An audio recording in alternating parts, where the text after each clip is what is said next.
Hey, everybody. Welcome back to another episode of Rent Prep for Landlords. I'm your host, Eric Worrell, and this is episode number 302. We have a guest on today's episode. We're going to be talking about rent control out in California. Our guest is Andres Segovia, who is not only a property manager, but also an investor and a broker out in California. And he's in the LA area. And he's giving his insights on what he's seen since rent control has been introduced statewide in California as of January 1st, 2020. The fallout, so to speak, the pros and cons of what's going on out there. I thought it'd be interesting to have him on the podcast. He actually is a client of Rent Prep, and he reached out. And I said, hey, why don't you come on the podcast? Tell us what you see going on out there. Give us some of your insights. And you'll see that I kind of just let Andres just kind of run the show on this episode. I did a great job of breaking down some of the laws, some of the things that I wasn't familiar with rent control in California, but also why, if you're in another state, that you may be interested in what's going on out there, as that may trickle down to your state or even on a federal level. So we're going to get to that right after this. 1, 2, 3, 4. Yeah. Welcome to the Rent Prep for Landlords podcast. And now your host, Eric Worrell. The problem is that rent control isn't anything new here. Los Angeles had it in 1978. San Francisco's had it. And the two worst places of homelessness cases, where it's an epidemic, quite literally, and where we have the highest rental prices in the country, are Los Angeles and San Francisco. Mm-hmm. Now, do you think that that's like, what's the phrase? Is that cause or correlation, you think? Because obviously maybe that was implemented in those areas because there was a problem already? Or do you think that it's because that was implemented, there's a problem now? It was implemented then because there was a problem. Now, this was before my time, so I didn't live to see that play out, and how some would say there was price gouging in rentals. The thing is that rent control itself was meant to cap rental rates. That's the intention. And also to reduce homelessness, because people were being pressed out of their units. Mm-hmm. So why is it that this is the worst place for rental rates and for the worst cases of homelessness? Mm-hmm. So if the program didn't work, rent control is not the solution. The thing is that the statewide rent cap that went into effect January 1st that made national headline news, we're the second state to have statewide rent cap. The first one was Oregon. Mm-hmm. The thing is, we knew it was coming because in 2018, we were battling at the ballot Proposition 10. Proposition 10 would have instituted a statewide rent cap in the first place. It was perpetuated by a lot of people taking to the streets and the legislative or city councils and complaining about the rent being too damn high, they would say. So that became like the rallying cry for tenant activists that were joined by the unions to really push this through. It lost support towards the end because those that supported it didn't read what it was meant to do. It was literally going to be rent control across every property, including single-family homes, condominiums that are homeowner and primary residents. For those that are not familiar with rent control is, it's a rent cap. And you can only increase rent on a schedule that, in this case, like the city, for example, because they're the ones that really control and set these things up. They issue a calendar or a schedule that how much of a rent you can increase. At 2 or 3%, it tends to be the average norm. And but for the state of California, what is it, 5%? It's capped at... I think I read it's capped at a total of 10, right? But it's 5% cap plus the consumer price index. So whatever inflation is, and the numbers being thrown out 3%. So this year people can raise it up to 8% max. Yeah. The state law is basically like just the basis. LA is super strict. So to give an example of what rent control truly is, that's why I turned to LA, because that's the sample, the strongest example that anybody can have. It's not just a cap. It's also that multiple bureaucratic departments get involved in your property. You have the Department of Building and Safety. That's usually called upon by the housing department. The housing department is the one that basically is overseeing your property, because they want to make sure that you are maintaining your unit to health and safety standards that have people living in them. So they do an annual inspection to the property. Yeah. They tend to send notices, but there are surprise inspections too. So the landlord pays for those inspections, and the landlord has to register every single year that unit is a rental unit. So it's kind of like a business registration to that extent. And on top of that, there's a business tax associated with that. So those are three things that are associated with in this whole rent stabilization ordinance or rent control. That's the thing, that we don't know who the inspectors tend to be. And and most of these are not building inspectors. So they go and they have an opinion, for example, of a doorknob. It says, this doorknob's illegal. I need you to change it. You have a citation. Here's a fee. Get it fixed and get the Department of Building and Safety to sign off on this. Then the Department of Building and Safety would go out there and say, this doorknob is fine. You can't replace for the other one because that other doorknob is illegal. So we take that notice, go to the housing department, and the housing department said, no, we told you what we want. Is this a true story or is this an example? I'm giving you an example of what we had to deal with. This was last year. Yeah.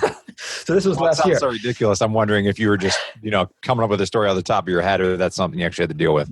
No, but I do have the this one I dealt with, but I also have the address, not my property, that I actually dealt with with my father, who's a contractor of our construction business, that we dealt together in East Los Angeles. I remember the address off the top of my head. I'm not going to rattle it off, but it was a case that lasted about 18 months. It was a bank-owned property. It was about 4 units. There was a lot of issues there because of the tenants had their own attorneys. And there is something called a REAP program. This thing sounds weird. It says Rental Escrow Account Program. Basically, it's the tenants going on strike. I'm not paying you the rent. So this REAP program defends the tenants from having to pay the rent. So during those 18 months, these tenants didn't pay one dime to the bank because they supposedly were paying the bank. And in the meanwhile, we had housing and building and safety at each other's throats. Both of this is the city of Los Angeles, the Department of Building and Safety of Los Angeles, and the Los Angeles Housing Department.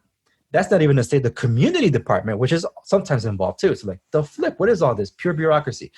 It lasted 18 months because none of these morons would talk to each other. And we were tasked to be brought in to try to alleviate this issue. So we did get it resolved. It took 18 months, but it did get resolved. And the thing is, you had REAP defending the tenants against the greedy landlord, in this case being the bank, and hating on us, the construction company and the property managers, because we were in league with the greedy 1% they saw. And your building and safety, who these guys just didn't care, like one way or another, because they were fining and giving citations every single time. Mm-hmm. If something is not resolved in a timely manner, the Department of Building and Safety can escalate the case to code enforcement, which is above that in the Department of Building and Safety. If code enforcement, if you don't comply with them by a certain case or a certain time frame, they can do what is called a substandard. It's a condemnation of the property. You can't do anything with it, and it's just short of eminent domain. The ones that can do eminent domain is the housing department, because if you fail to comply, that means you, the landlord, were not being responsible for the property and you were not taking care of the tenants. So therefore, you lost all rights to the property. You get no rent and housing takes over, aka the government takes over your property. That is Los Angeles in a nutshell.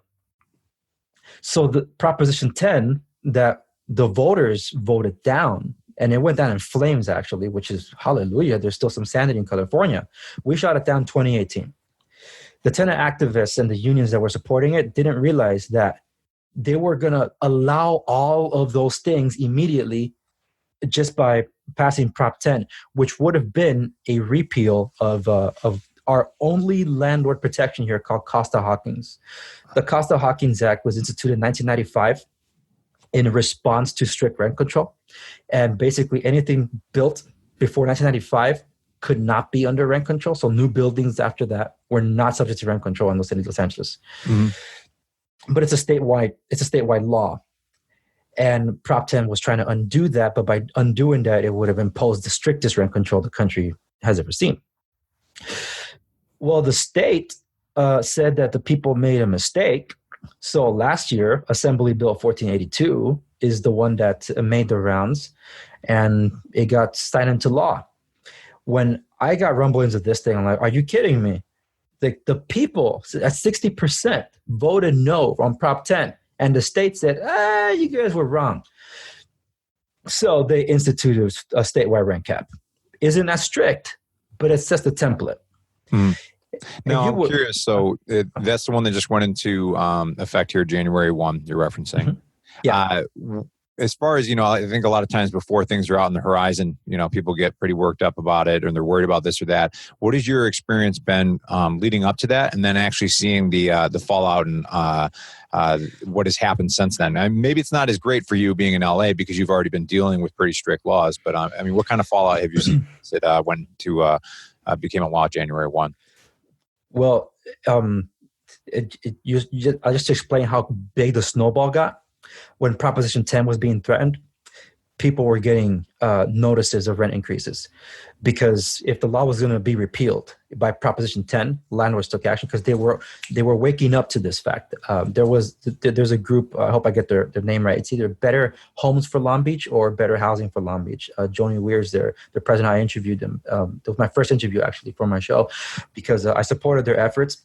She basically dropped everything she was doing, mom and pop rental shop, and just to become an activist for landlords.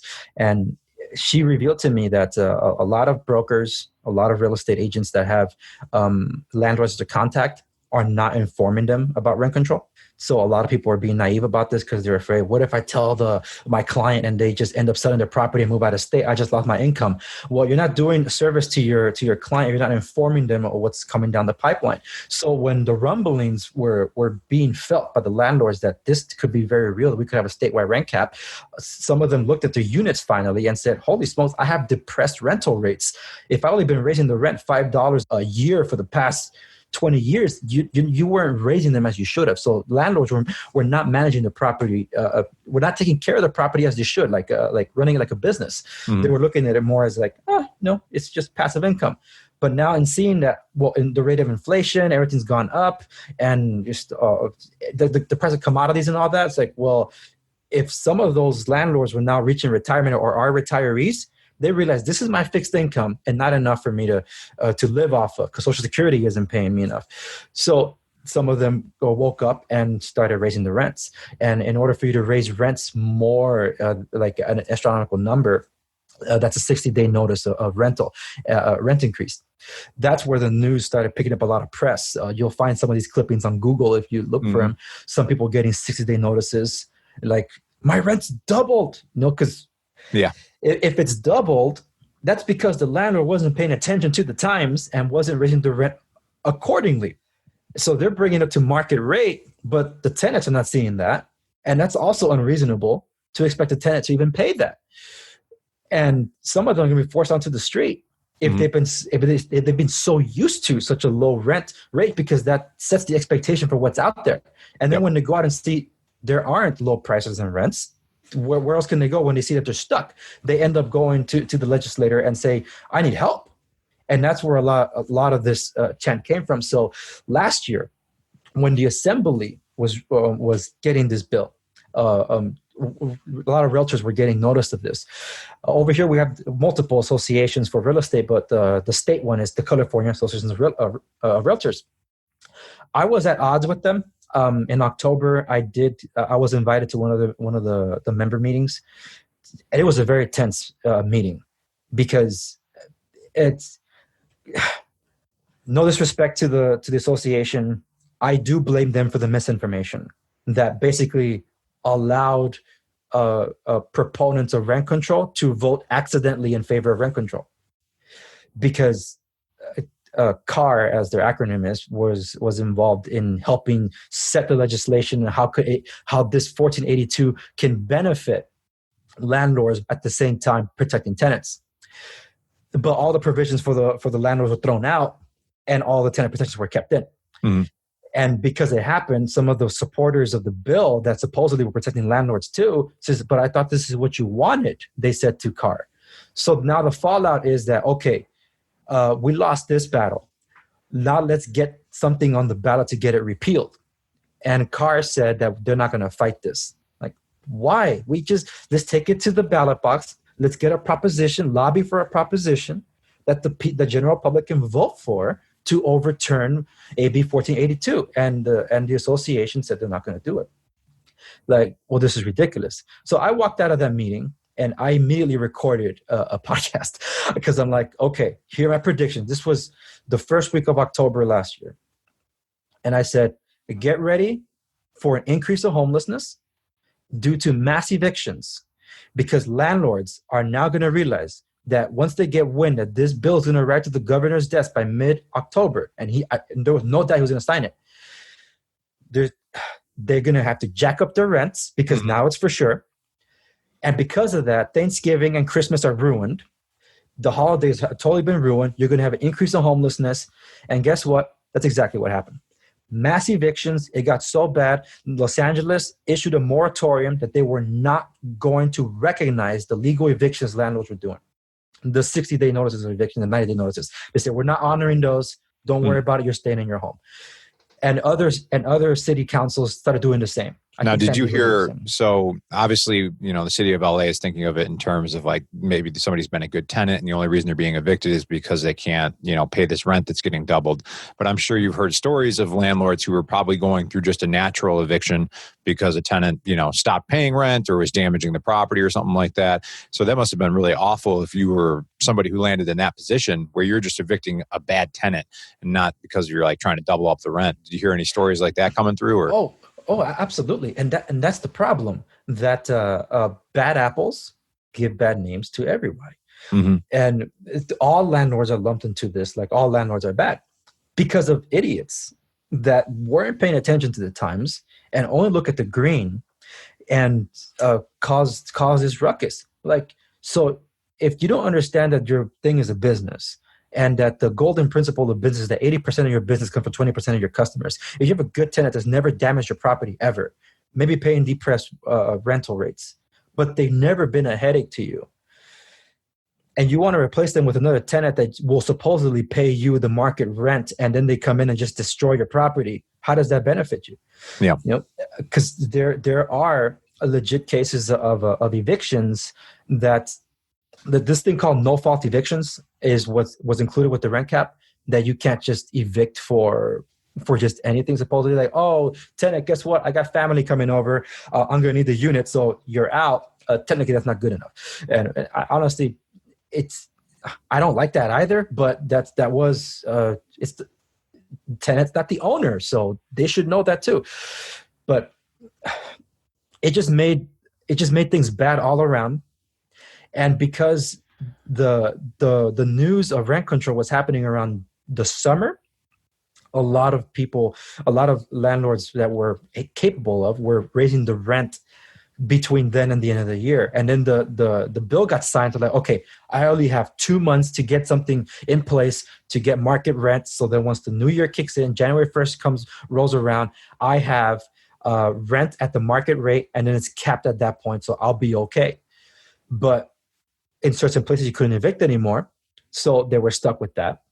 And because the state knew that was going to happen, that's where they introduced rollback rent. So as of January 1st, the law kicks in, but the rent cap is in effect all the way to March 15th of 2019. So if you raise that rent in those 9 months, you go all the way back, take it to the original number you had on March 14th, and then adjust at the 8% from there. Oh, I didn't know that. I did not hear that. Well, yeah, that's rollback rent. Yeah, there is. Santa Monica here in California also has rent control. So Santa Monica, San Francisco, and Los Angeles are some of the oldest rent control you'll find here. One of the things that I think Santa Monica still has it, which is why this rent cap isn't enough for tenant activists. There's something called vacancy decontrol. Are you familiar with this? No. Okay, vacancy decontrol is this. If you have a unit that is basically depressed in terms of its rental rate, if the tenant leaves or the tenant is evicted for whatever reason, whether there's repairs onto the unit or not, the landlord can then start a new lease agreement at the rental rate, as it should be, the market rent, not the previous one. Mm-hmm. Well, that vacancy decontrol is trying to be removed, because that's to say that the rate of the previous tenant will carry over to the new one, unless you've done extensive renovations to the unit to justify the increase. So some rent control places do have that instituted, LA being one of them, but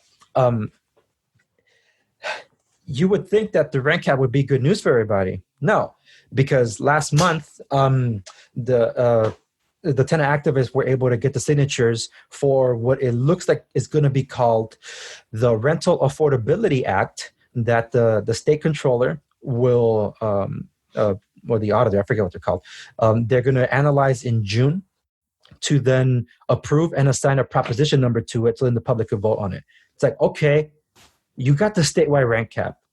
What is this Rental Affordability Act that you're talking about? And people don't know yet. But for anybody that has an idea, the first thing I could tell you is that that must be the repeal of Costa-Hawkins. Why would you ask for a Rental Affordability Act after the statewide rent cap is in place? Because it's not good enough for people. The statewide rent cap basically weakens Costa-Hawkins to say that Costa-Hawkins, the statewide law says there's no rent control for buildings built after 1995. But there's a lot of new buildings that have been put up since then. So it's like, how do we get rent control there? Well, let's soften it up and move the goalpost. Now it's the year 2005. So as of this year, the buildings that are 15 years old do not get rent control. But it's a moving goalpost, because in 2021, now the properties that are 2005 now fall under the rent control. So they keep moving the goalpost. So they want to eliminate it altogether to say that any old and new buildings will be under rent control. And some local cities are trying to institute their own version of the ordinance because they become stricter. They use the state as a basis, and they just ride above that. And LA being a great example of the strictest you can get, along with San Francisco. And I think it should be no surprise that the homelessness epidemic that people hear about are in Los Angeles and San Francisco. San Francisco being among the worst. You have an average of 25 to 28,000 pieces of human excrement being picked up on a monthly basis. They have a literal poop patrol up there, just assigned to picking up poop off the streets.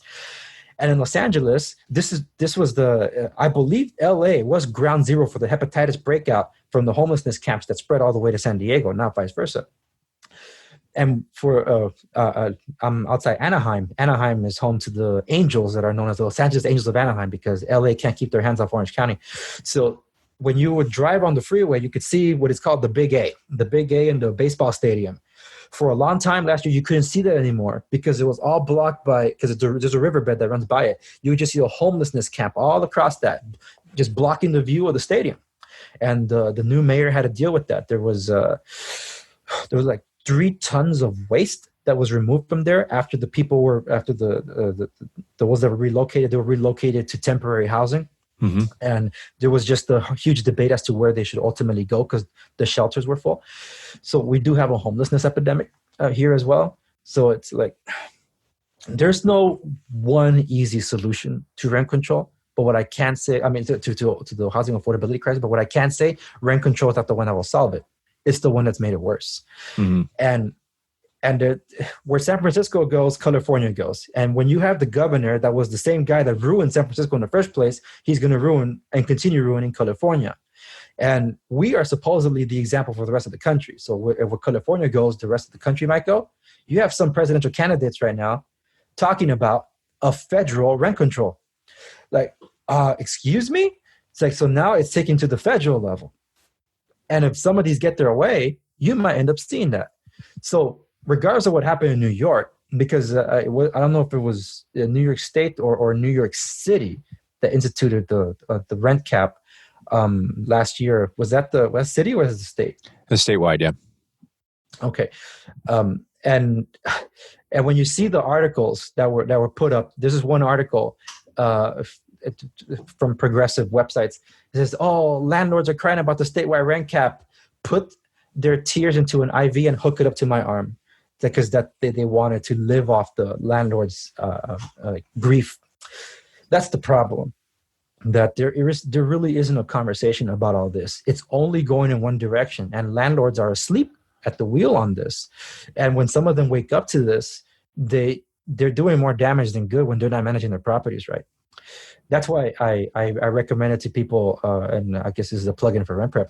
I exclusively use RentPrep for screening out tenants, and so far it's worked out very well for us. It's been 2 years now since I've been using the service, and that is not enough though to do a tenant screening. What I learned from my parents was get to know these people. Like, there's always so much you can do, but treat it as a job interview. You're inviting people to take care of your property. Mm-hmm. This is a relationship.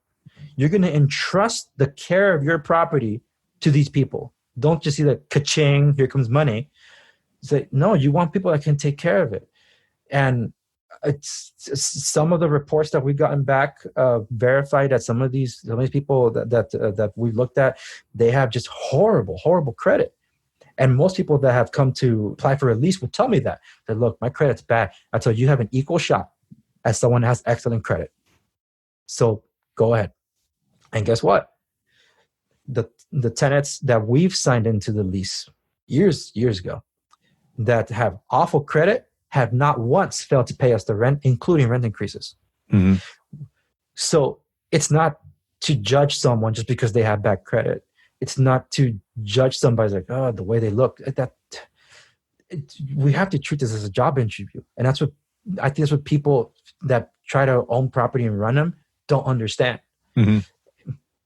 So if we're not careful, we're going to see something like here in California happen throughout the rest of the country, where every single tool that's available for a landlord to own, manage, and protect their property is basically being removed.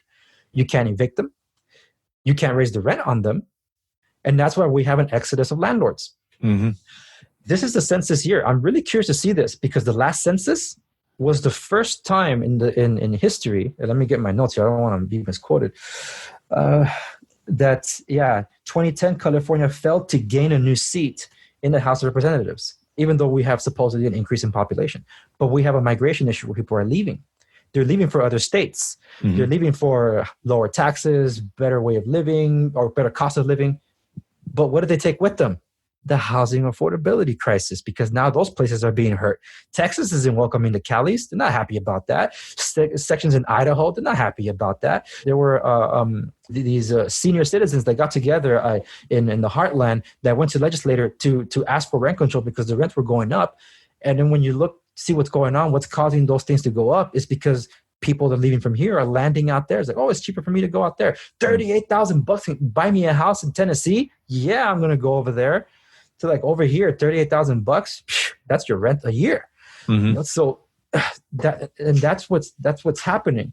And based on, this is from the hill.com, they're talking about that it's estimated that California as of 2019 will actually lose a seat in the House of Representatives. That is our migration issue. There are some companies that are as big as mine, like 40 or 50 units. They've already left. So It's like, there's nothing for me here. I'm leaving.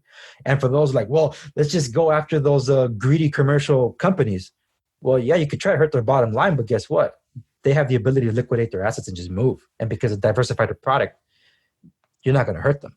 Mm-hmm. They're either gone or already have some fail safes in place. And that's what's sad, because the ones that are caught in the crossfire are the landlords. There was a battle here in Anaheim for rent control before the rent control, the statewide rent control cap.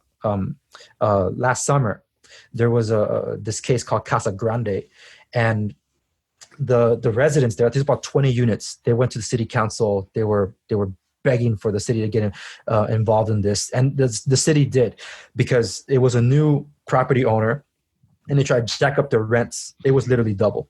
Mm-hmm. But doubling up was still less than the market rent. It's like $200 to $300 less than the market rent.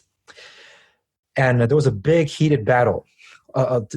Some council members were just throwing racial slurs in the council against other people of color too. It's like, what is going on? Just because they don't believe that rent control will work in favor of Anaheim.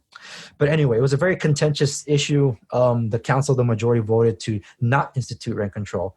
But the mayor brought the new property owner and the citizens together the residents together to have a conversation.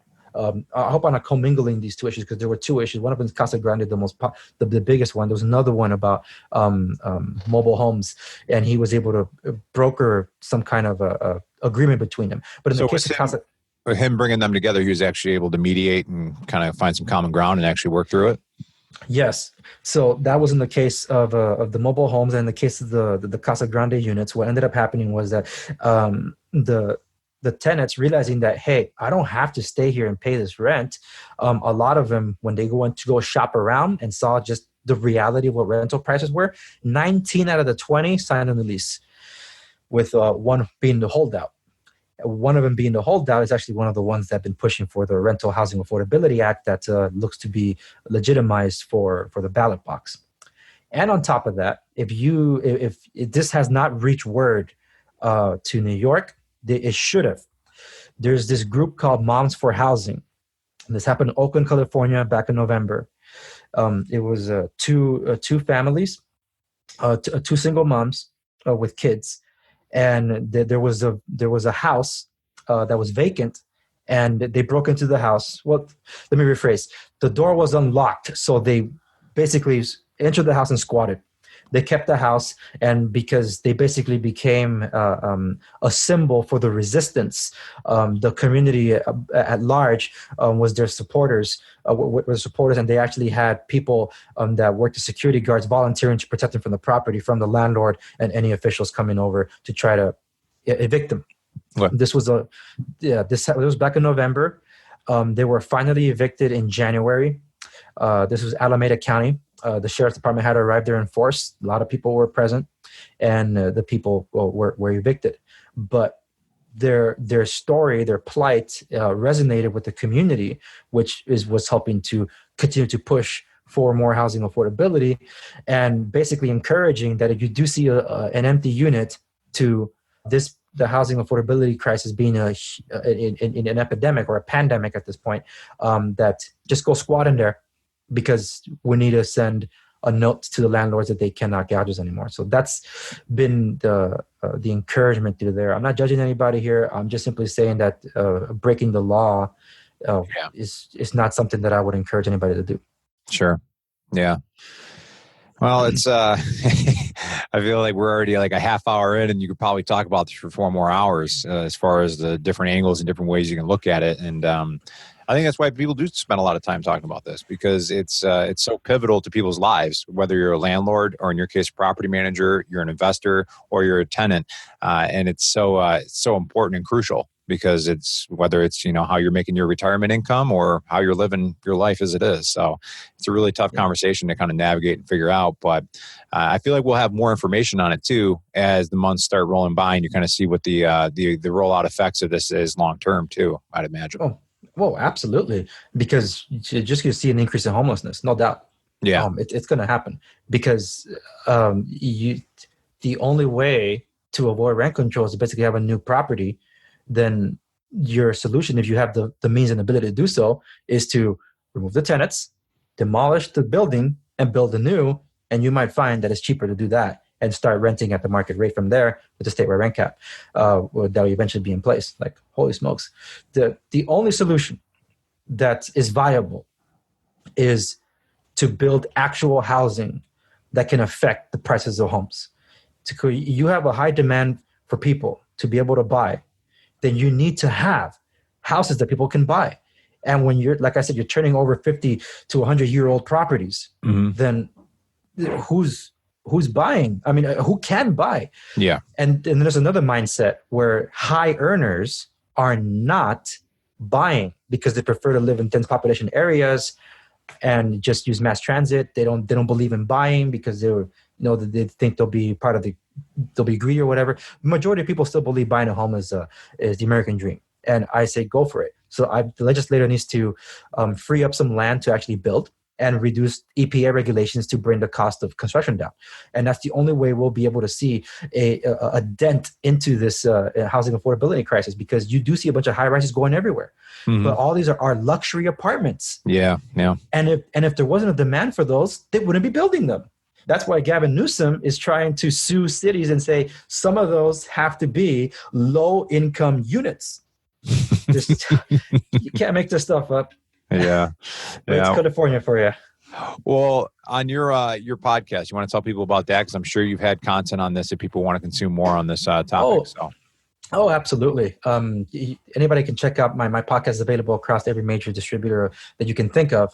The Andres Segovia Show, you can look that up. If you type just Andres Segovia, you're going to get the world famous guitarist. So you have to type in the Andres Segovia and you'll get me. You can find me on Google too. I'm on YouTube as well, where I do more tech related videos, because that's more like, let me show you instead of talking about it. But every now and then I do address things with some graphics about what's going on in real estate. But that's the place where I talk about real estate, I talk about tech, and I talk about life coaching. It's for everybody alike, from tenants to landlords to property managers, anyone in between. But yeah, they can definitely check my stuff out there. I do just basic real estate stuff. Lately, I have been having to cover this real estate stuff. So my last episode was about the housing affordability crisis. I recorded 4.5 hours of material, only used 50 minutes of it. So it's just so much to talk about, and you just can't condense it. And I'm just hoping that both sides are able to come to the table, because that's the only way to make it happen. Yeah. Well, thank you very much, Andres. I appreciate the insights. I'm sure our audience does as well. Yeah. Thank you for having me on, Eric.